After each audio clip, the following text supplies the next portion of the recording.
You know, guys, it's been a little while since we've been able to check in with one of these Republican town halls because, as it turns out, when your constituents are showing up to your town halls and ripping off your face because they are just so displeased with the current state of affairs, well, Republican leadership does not look too kindly upon those people and says, hey, guys, maybe you shouldn't hold these town halls for a little while because you're kind of making us look bad.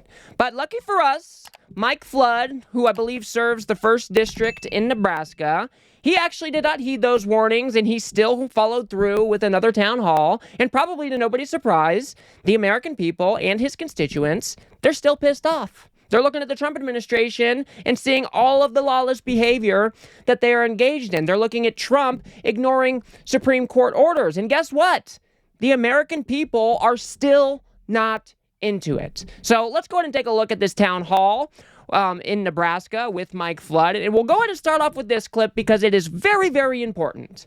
He is asked about the provision in the bill, the budget bill, that strips away power from our courts. And you will not believe his answer.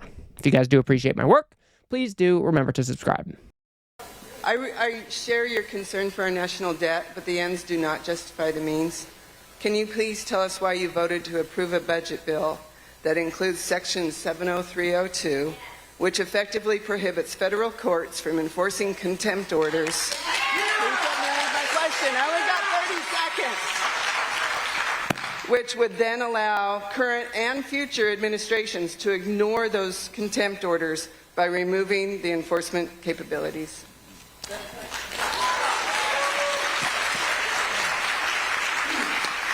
I do not agree with that section that was added to that bill.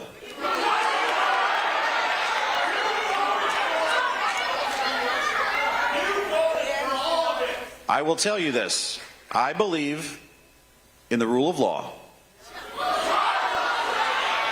I've taken an oath as an attorney. I've taken an oath as a state senator.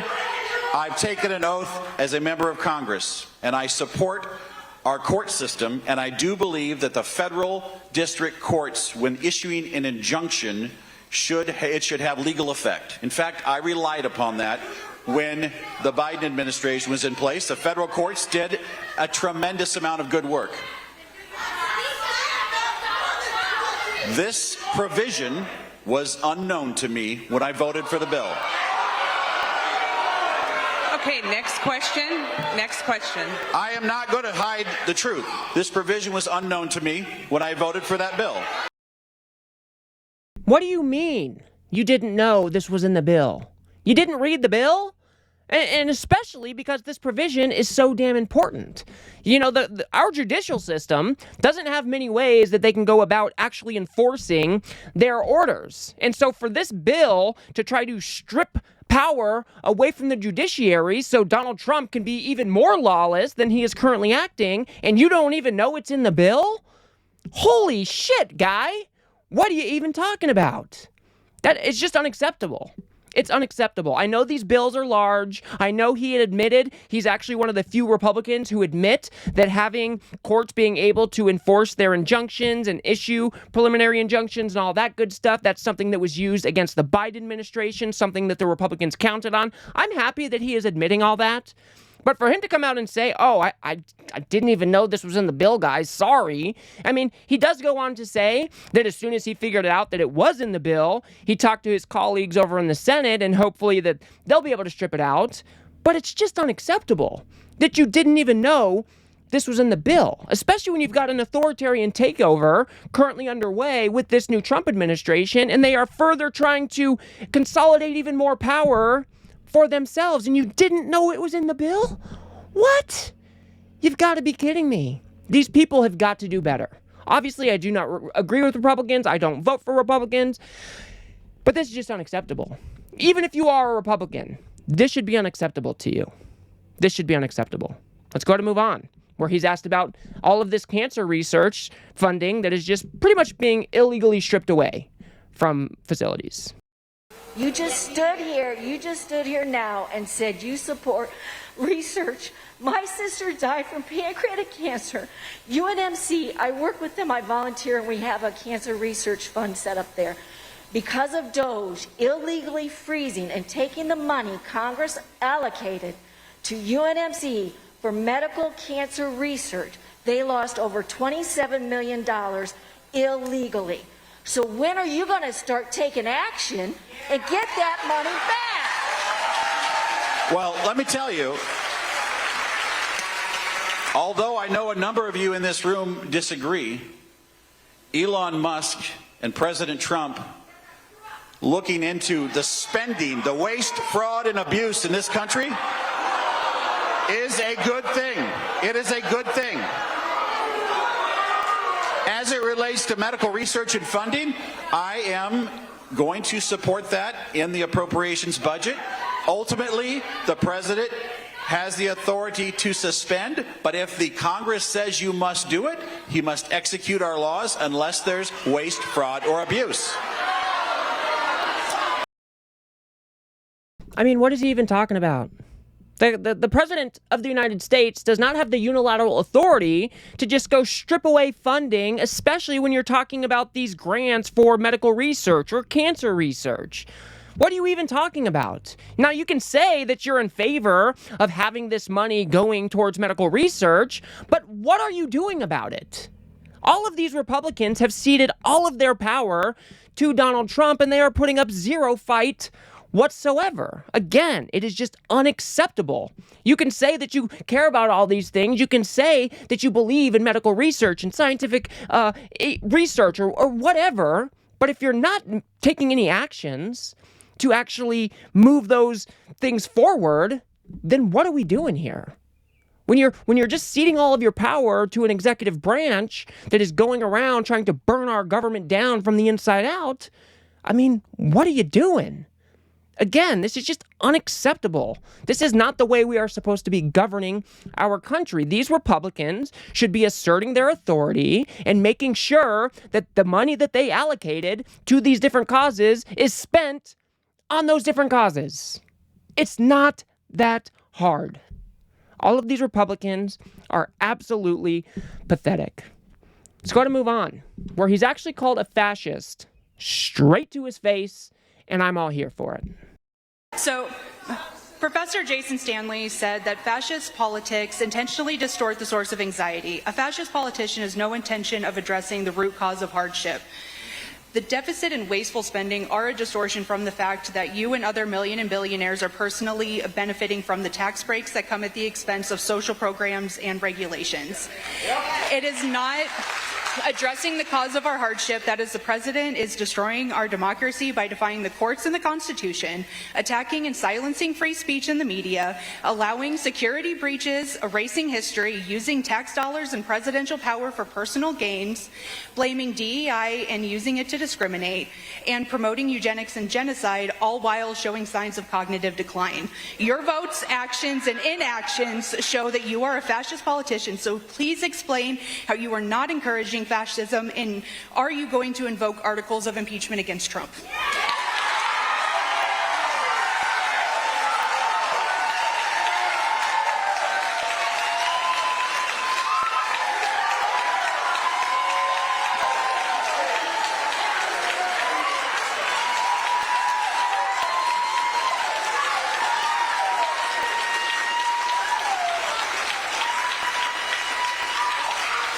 I get that you get an applause line when you call me a fascist, but I'm not. I am not a fascist. I'm an American, and I would never call you something like that. But I can tell you, at the end of the day, we have to live in this country together. Cry harder. Cry harder, Mike Flood. You may not be a fascist yourself, but you are certainly enabling fascism by just stepping aside and ceding all of your power to Donald Trump. You're not standing up for all of these different fascistic things that Donald Trump is engaged in. So what are these people actually supposed to think? And I'm really glad that this constituent stood up and addressed this, called him a fascist straight to his face, and she listed out a whole bunch of different things that the government is engaged in that would be considered fascistic. And instead of addressing these points, he says, "Oh, I would never call you a fascist. I don't care if you get applause. That's not very nice." Cry harder, Mike. Maybe stand up and do your job, which is one of the main things that we've been hearing out of constituents all across the country. They're asking their senators and their congresspeople to stand up and do your job. Instead, Republicans, like I continue to say, have ceded all of their power to Donald Trump. They are not standing up in the slightest. They just passed this budget bill. Why? When you've got all of these different provisions that are going to cut millions of people off of their Medicaid, you're going to strip power away from the judiciary, and you just let it walk right on through. And then pretend like you didn't know that the provision was in the bill, and you're going to address it later, and hopefully it gets taken. It's just not acceptable. It's just not acceptable. Do your damn job, people. It's entirely frustrating to me that these people get so butthurt when somebody calls them a fascist to their face when they're stepping aside and enabling the fascism that these people are actually talking about. You see Donald Trump going after political opponents. You see him basically running a protection racket with all of these different news agencies. He goes around, he sues them, then uses the FAA to threaten them, taking away their license and so on and so forth. I mean, we haven't seen anything like this in our country, maybe ever. But this is what Donald Trump is doing, and these Republicans have had zilch to say about any of it. They might come out and give a very weak pushback every now and again, but as far as actually governing, as far as actually doing things to try to stop these very fascistic tendencies, they've done nothing. They've done nothing. Let's go to move on, where he's being asked to justify robbing the poor to feed the rich, basically. How do you justify the reduction of programs for poor while giving enormous tax breaks to the wealthiest 10% in the U.S.? Well, ultimately, like I've said tonight, it's a balance. It's a balance. We need Medicaid for those that are the most vulnerable. We need Medicaid for those that are not able-bodied. We need Medicaid for the developmentally disabled and the mentally ill. We need health care services. We need EMTALA to work at our area hospitals. We need to know that if you present yourself at a hospital, we have a health care system that's going to help you. We are balancing that every single day. In fact, Republicans said that we need to protect Medicaid.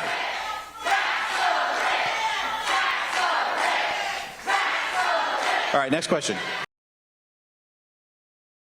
The tax the rich chant at a Republican town hall is not necessarily something that I would expect to see at a Republican town hall. But for Mike Flood to be up there in the front of that room pretending like he's trying to protect Medicaid as he just voted for a bill that is going to kick millions of people off of their Medicaid, it's just quite rich. These people are lying to your face every step of the way. They're trying to say that, oh, we need all these different programs to work, except I'm going to go ahead and cut $800 billion out of the Medicaid program, which is going to cut 8.6 million people off of their health care. But we're really trying to preserve these things for you guys. We got to make sure that our systems work. Fuck right off.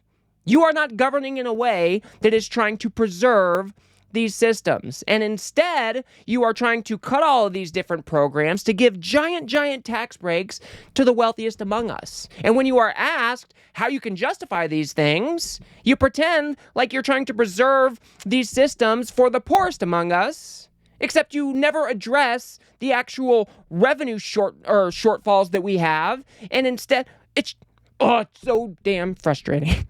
I get so frustrated because when you are in this type of situation where we've got a big deficit, we got a big debt, you can't only address one side of the ledger. You can't just cut and expect that you are going to make up for that deficit. You also have to address the revenue side. And what is this administration doing? They're defunding the IRS. They're making sure that IRS enforcement is barely even possible, which is just the dumbest thing you can do if you are actually trying to address these problems. And Mike Flood is another one of those characters that has nothing to say about the revenue side of the equation. It is also pathetic. And then he is asked, why do you keep on letting Trump getting away with all of this illegal shit? The administration of Trump has done a series of very illegal things that the courts have deemed illegal, and yet they still keep doing them. I will give you some examples: the deportation of the immigrants, the man who was not supposed to be deported, the cutting of overhead rates for NIH and NSF, which was appropriated by Congress, by the way. At what point, even though you are a Republican and he is a Republican, are you willing to break with him? What does he have to do?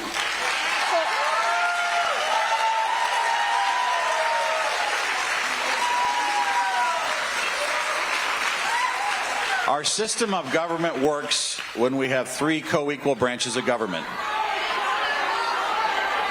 I took an oath to support the Constitution of the United States, and that oath supersedes any one person, myself included. I am a tiny speck in the big picture, but I am an important part because I represent you. So let me tell you this, I hear you. The President has to follow the Supreme Court's orders. When the President has been asked, he has said, we will follow the Supreme Court's orders. It is incumbent upon members of Congress like me to be aware of what's going on and to be vocal about it. And I am working on doing that. I am hearing you. I just get so irritated that people like Mike Flood, they'll get up in front of the room, they'll virtue signal about our Constitution, they'll virtue signal about how it's so important to have three co-equal branches of government, and then you just turn over here and you realize that it's not even close to what we have going on right now. Republicans have given all of their power away. Donald Trump implemented these national emergencies to give himself unilateral authority to start implementing all of these tariffs, basically doing economic policy by decree. And he has been taken to the Supreme Court, especially for like somebody like Kilmar Abrego Garcia, where he's rounding people up and stripping away their due process and shipping them off to gulags down in El Salvador. And the Trump administration, they have made no attempt to get that man back like the Supreme Court said that they needed to do. I haven't heard Mike Flood out there commenting on that. I haven't heard him being vocal about making sure that Donald Trump is following the Supreme Court. These people, they're just lying. They're just virtue signaling to try to, have these people hear what they want to hear? Why don't you guys do something? You've got a Trump administration who is the most lawless administration, the most corrupt administration that we have ever probably seen in this country. And you've got a Republican Party who is doing nothing about it at all. Nothing about it.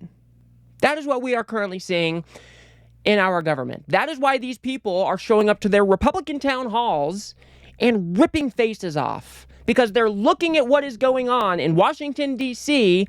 and saying, this is not the country that I grew up in.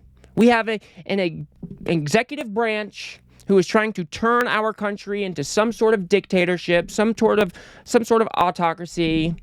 And the Republicans, they're nowhere to be found. Instead, they're marching in lockstep right behind the fascist freak who is targeting his political enemies, who is ignoring the Supreme Court, who is stripping away funding away from all of these different programs that are vital to the American people. And again, the Republicans are just silent.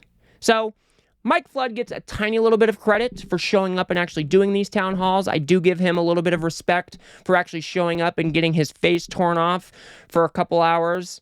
I think that's commendable. I think that these people should be doing that. Obviously, we are in a representative democracy. This is what they should be doing. I don't know that he should get a whole bunch of credit for just doing what is expected of him.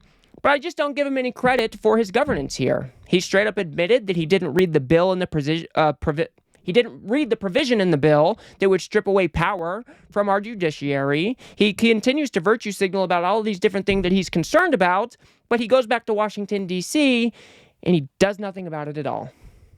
That's what we are seeing out of Mike Flood and pretty much every other Republican out there as well. So I will go ahead and leave it there for now, guys. If you guys got anything out of this video, please remember to smash that like button and subscribe. Maybe share with a friend or two. I'd very much appreciate that.